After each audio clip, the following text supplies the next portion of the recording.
Live from the local station, News 4 Jax starts now. Reporting to this federal prison, former Congresswoman Corrine Brown steps out of a black van. The 71-year-old disgraced politician escorted by her spiritual advisor who says Brown remained strong during her last moments of freedom. I didn't see nervousness. I saw emotion, but I didn't see nervousness or fear. She was just ready to go and face what she needed to face. Bishop Kelvin Kobaris, who you just heard, also says he prayed with Brown as she reported to the prison camp 20 minutes before her noon deadline to begin serving her 5-year sentence. She was convicted last summer of corruption, conspiracy, tax evasion, and fraud. We sent a push alert to your mobile device the moment we learned she reported to prison. This video, recorded just outside the lockup, shows her spiritual advisor getting into the van that was carrying Brown and proceeding through the gates. The prison camp where Brown will serve her term is part of the Coleman Federal Correction Complex in Sumter County, about a 2.5-hour drive from Jacksonville.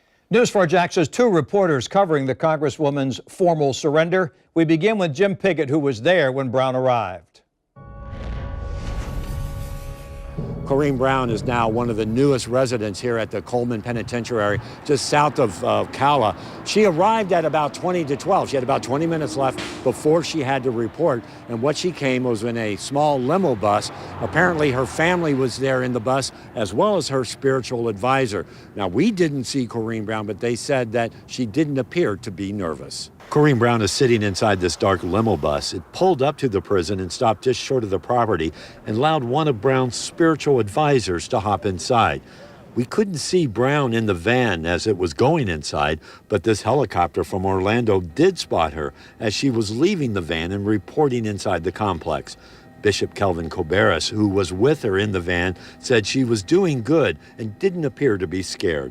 Well, the time that I got in the van with her, she was happy to see me and immediately said, just pray for me.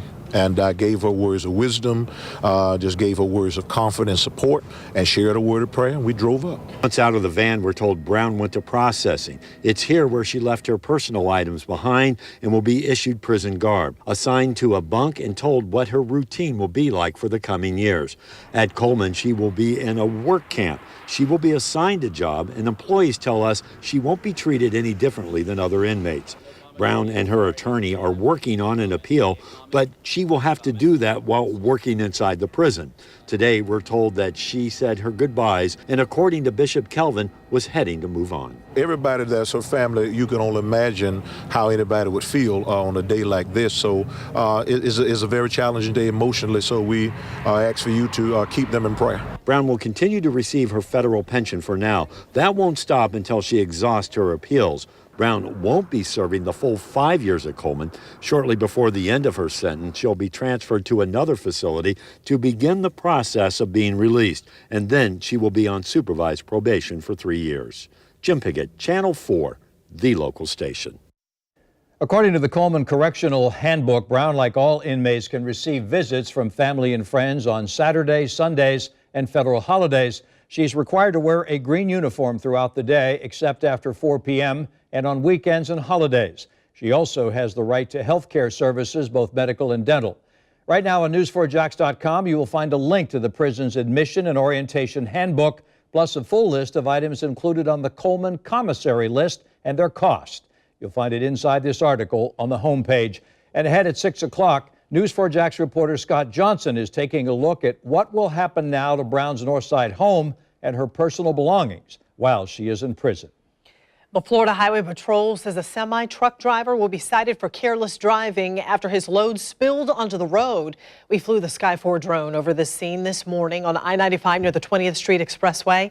The semi was carrying scrap metal. That spill closed part of the highway around 9:30 in the morning. One southbound lane reopened about 2 hours later. The debris was pushed to the side of the highway. It was loaded onto other trucks.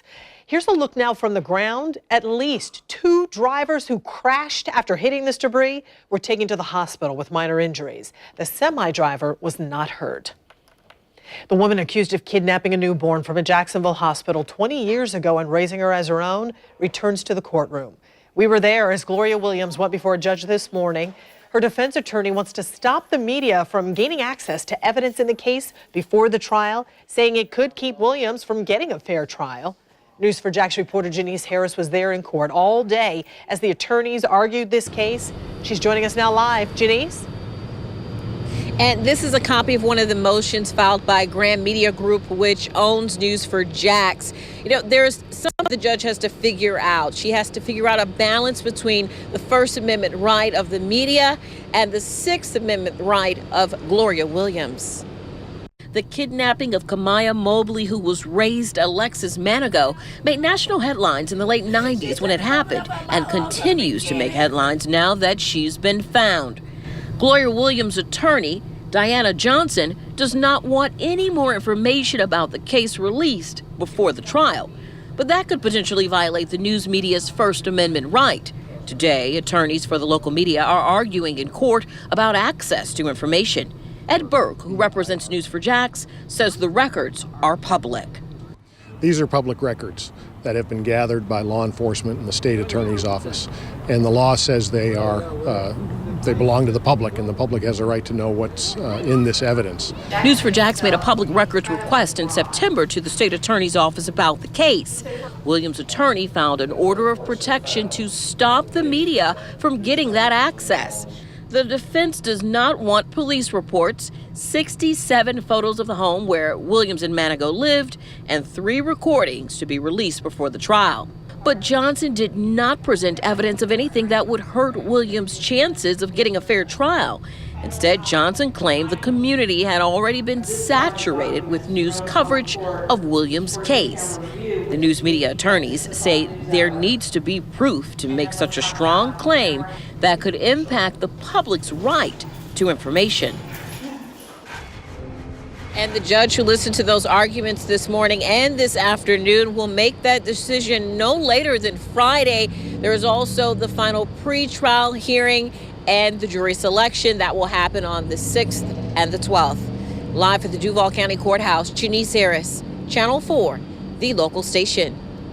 Janice, thanks. For Williams' case to be considered the same as what happened with the Miami Herald case, it must meet the following criteria. 1, releasing the information would create a threat to a fair trial. 2, there are no alternative options that would preserve the right to a fair trial. And 3, sealing the evidence would be temporary.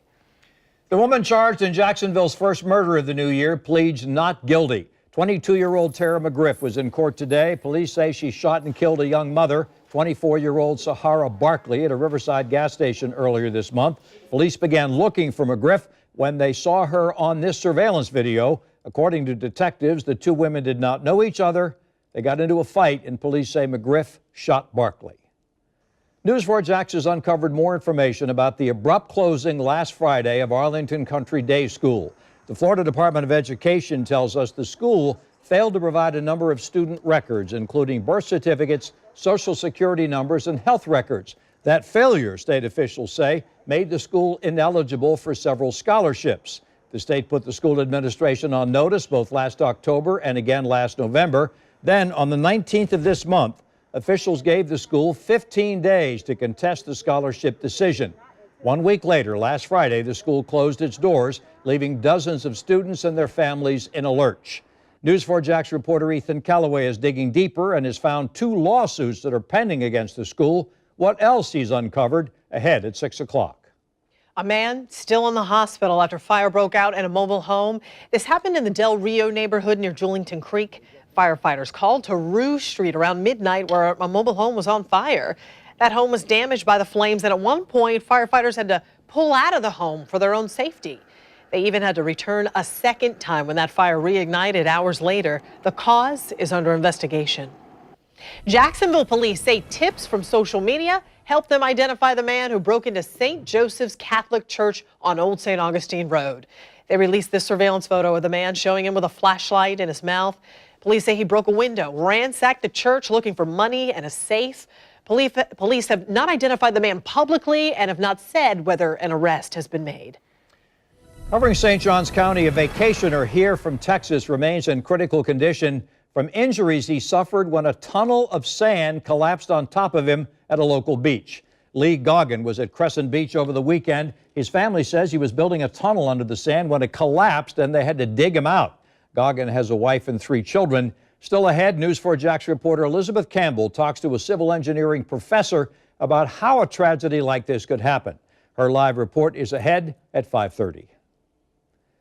This was the last day for Duval County School Board members to turn in paperwork acknowledging they have reviewed the pending applications for the district's next superintendent.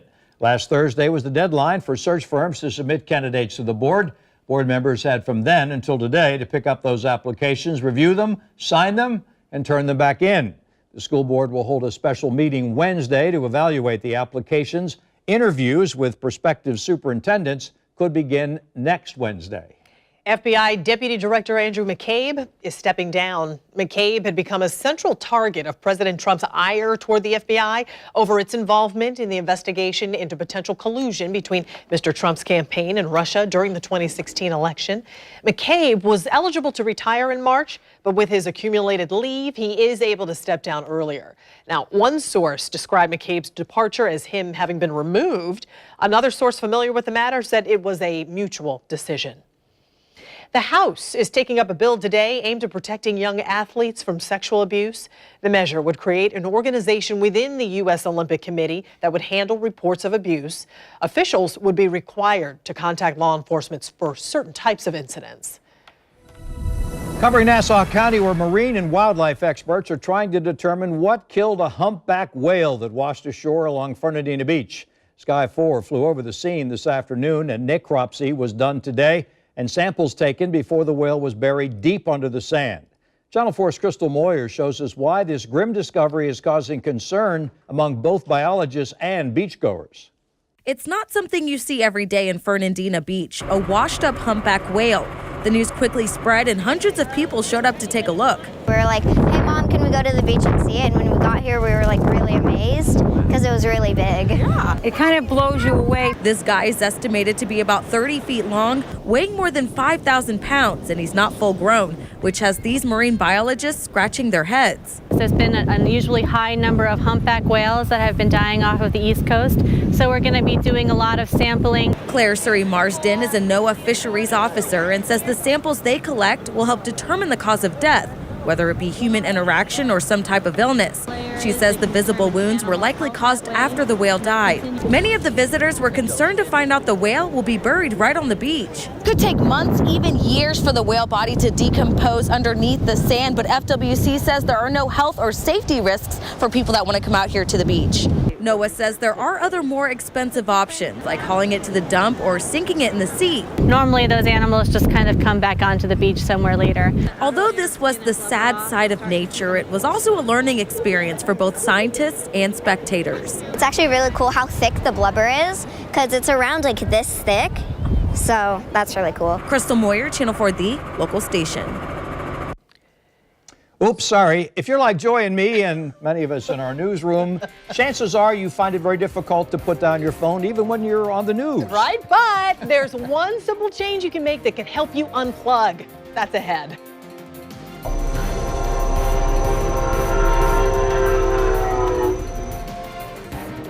A near miss between that high-speed train and a pickup truck in South Florida is caught on camera. How the rail line vows to try to prevent future close calls.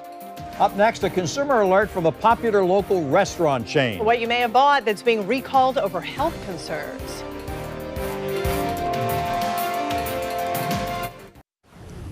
Consumer alert. Panera Bread has issued a nationwide recall of its cream cheese products because of concern it may contain a harmful bacteria. All of the products were sold in its bakery cafes and involved the chain's 2-ounce containers of cream cheese. They all have expiration dates of on or before April 2nd of this year. The recall was issued when samples of one variety showed a positive result for listeria. Panera Bread issued the recall as a precaution, as other tests before and after production have shown no traces of listeria and no illnesses have been reported. Caught on dash camera in Deerfield Beach, a near miss between a driver who ignored a railroad crossing arm and a high-speed train. Unbelievable.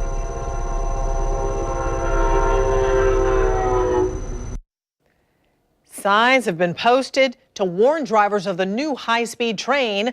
Brightline, the company that owns that train, started that campaign. It's placing signs at key intersections, urging people to steer clear of crossings and avoid future incidents.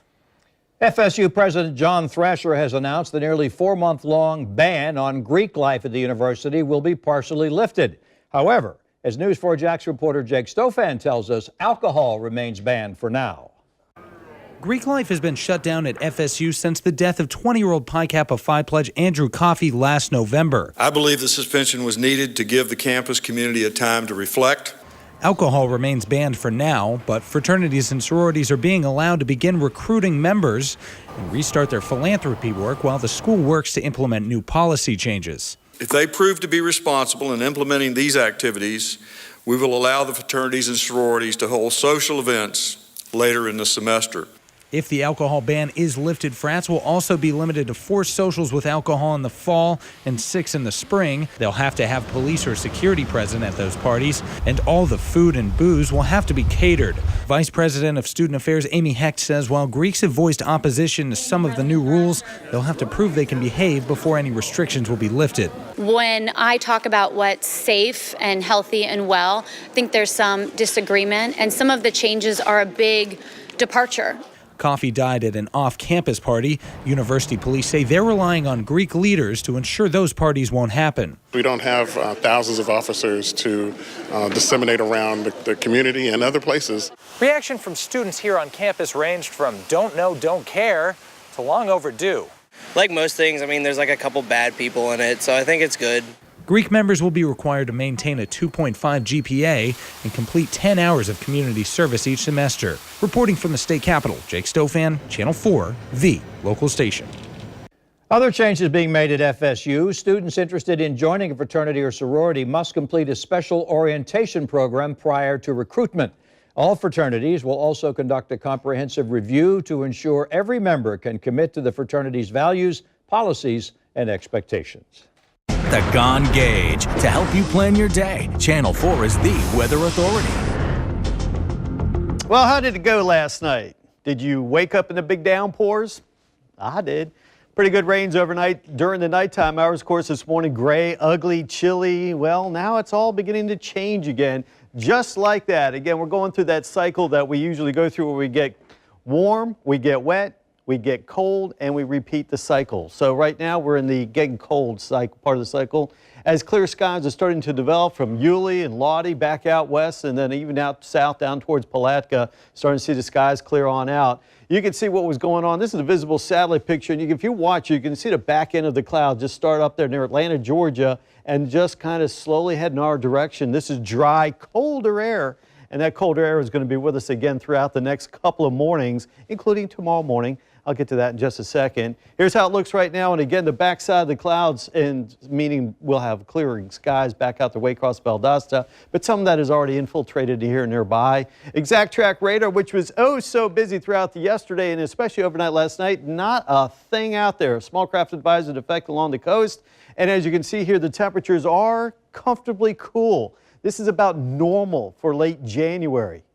I mean, can you imagine that? We're about to hit February just like that. 65 currently, but you'll see the temperatures drop into the 50s here with clearing skies, chilly conditions develop. The moon is not quite at a full moon, and yes, it will be a blue moon, meaning second full moon of the year, of the month rather, coming up here later on this week. I'll tell you more about that in a second. Back to the winter pattern. That's what we're likely to see establish itself over the next 10 to 20 days. We can see that far out in the future. It's not a lock, but we have all the right ingredients to see the cold air continue to spill down towards us, including Wednesday morning. That'll be the next really cold morning for us, maybe freezing cold. Then it kind of lifts up the cold air that is out there, but then it comes driving back down south either Friday or Saturday, so we get a couple cool days there. And then we see it lift up again, and you start to see the cycle really start to establish itself. But that is some seriously cold air. I mean, that cold air is even colder than what we'd seen in the beginning of January. The good news is, although we'll be in a cold pattern, we're not going to be in an extremely cold pattern. That should stay up north, at least for now. How about tonight? Again, pinpointing those forecast low temperatures along the beaches will be down there into the mid-40s. So waking up tomorrow morning, you're definitely going to need to bundle up as you head on out the door. Callahan, 39 by early tomorrow morning. Heading out there towards Georgia. Could see some patches of frost in the morning hours, especially just to the north and west of Waycross and Homerville, as daytime temperatures will kick off right around 35 degrees. Along the coastal areas in Georgia, they too will also remain somewhere around 40 degrees. And again, there's where the frosty conditions will be, maybe out there towards the Savannah River Valley. Lake Butler, probably not. Gainesville, marginal. Middleburg, marginal, because you'll be right there in the upper 30s. Palatka, probably not at all, 40 degrees there. So tonight's lows in Jacksonville will be right down there around 40, and it'll be with clearing skies, a chilly breeze out there. If you're going to be out walking the dog, doing some errands, you'll definitely need to layer it on up. And again, daytime temperatures tomorrow head right up there to the mid-50s to around 60 degrees. Extend that forecast. Tom and Joy, you can see those daytime temperatures fluctuating a little bit, but the threat of rain Friday, probably next Sunday, Monday, and then finally late next week, that's when a real significant storm could develop. Tom? Thank you, John. Ahead at 5:30, a team of explorers from here in Jacksonville finds a shipwreck off the North Carolina coast. What we're learning about an ill-fated steamship named Pulaski. Up next, we are looking at ways to help you put down your smartphone. And no, there's nothing wrong with your TV. How changing the color may play a role in kicking the habit.